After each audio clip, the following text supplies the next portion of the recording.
The announcement of the independent Bektashi state first came from you.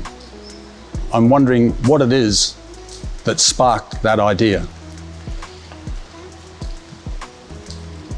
Listen, the Bektashi is an order that is very special and is a national treasure for us. And unlike the other communities that are part of bigger constellations and can rely on long chains of solidarity and also of help for educating their young clerics or for building their infrastructure and so on and so further, the Bektashis are just masters of their own fate, and they don't belong to any constellation. And that's why it's important to do everything possible to keep them alive, because otherwise they will face extinction. And giving them a special status, I'm sure would help them to generate more revenues for themselves, and also to have a place they deserve beyond the borders of the country. What does an independent Bektashi state mean to the Albanian people and also Europe? Listen, this is very symbolic, and in terms of size is very modest. It's just very few hectares in the land they already own and where they already have their center. But again, for Albania, it means to highlight a very precious part of its national heritage. And for the community itself, it means to have a guarantee that it will keep going without facing extinction. Oh. Should any religious community within Albania perceive any bias or privilege because of this, how would you address? They don't need to. This is not an Albanian competition where someone is being favored and someone else is not. This is again in the nature of the Bektashi community, that is a community relying only in its own self, while the Sunni Muslims, the Christian Orthodox, the Catholics, they belong to far larger constellations and they have their own points of reference outside the country, and they have many choices to educate the young priests or the young imams and so on and so further. So I don't see any reason why they should feel like being treated unfairly. Thank you very much, Prime Minister.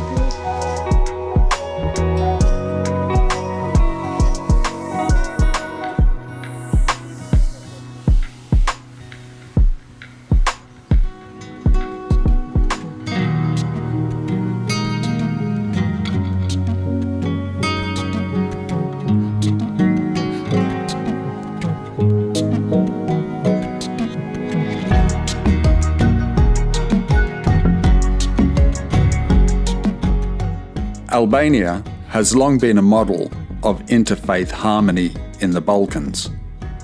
In this climate, the Bektashi order, a mystical Sufi tradition founded in 13th century Turkey, found a welcoming home. Emphasizing spiritual freedom and inner reflection over rigid rituals, it thrived in Albania's culture of religious tolerance. Bektashism flourished in Albania, becoming the country's fourth faith, alongside Sunni Islam, Christian Orthodoxy, and Catholicism. In this program, we will be diving into the history of the Bektashi, how they arrived in Albania, and how the smallest of Albania's religious community contributed greatly to the nation's independence in 1912. I'm in the Central Park of Tirana. It's wrapped around an artificial lake, and it's a beautiful place to come and start the day. Seeing all the people out relaxing, having their coffee, the elderly playing dominoes. But I've come here because of this monument. It's in a central, predominant place on a hill. And it's given such importance because of these three men, three national heroes, the Frasheri brothers, Abdul, Naim, and Sami. These men did not fight with guns and bullets. They fought with words, which were powerful. They were not only bound by their name and their blood, but they were bound by their Bektashi faith, which guided their hands when they wrote that literature, that poetry, those political speeches that reverberated with the national character of the Albanians and united them in a common goal: independence and the creation of the state of Albania. We're going to explore this Bektashi faith on this trip.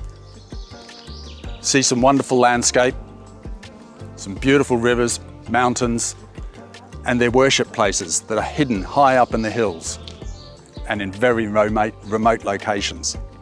So, a good place to start is at the headquarters of this religion, which is here in Tirana, the Kërkon Gjyqata, and it's very close.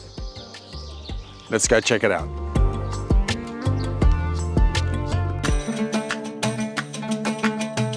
There are beliefs that Bektashism arrived in Albania before the Ottoman conquest.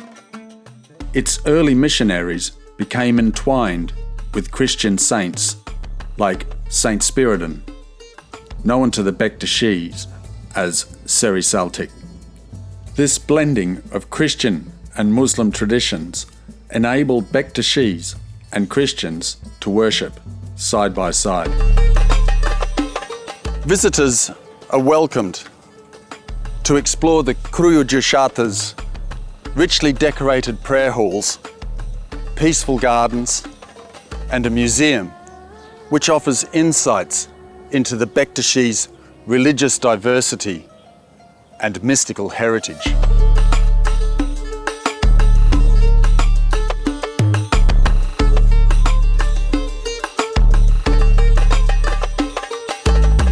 Like many faiths around the world, 3 is an important number to the Bektashi.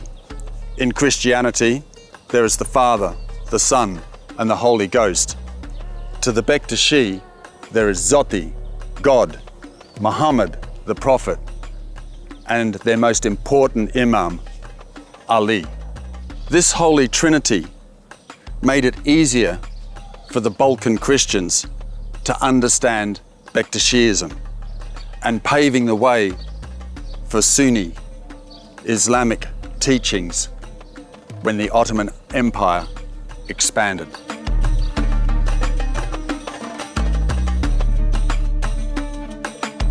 As the Turks slowly migrated from the east down through Persia, Iran, and into what is today Turkey, they absorbed the different beliefs and religions that they passed.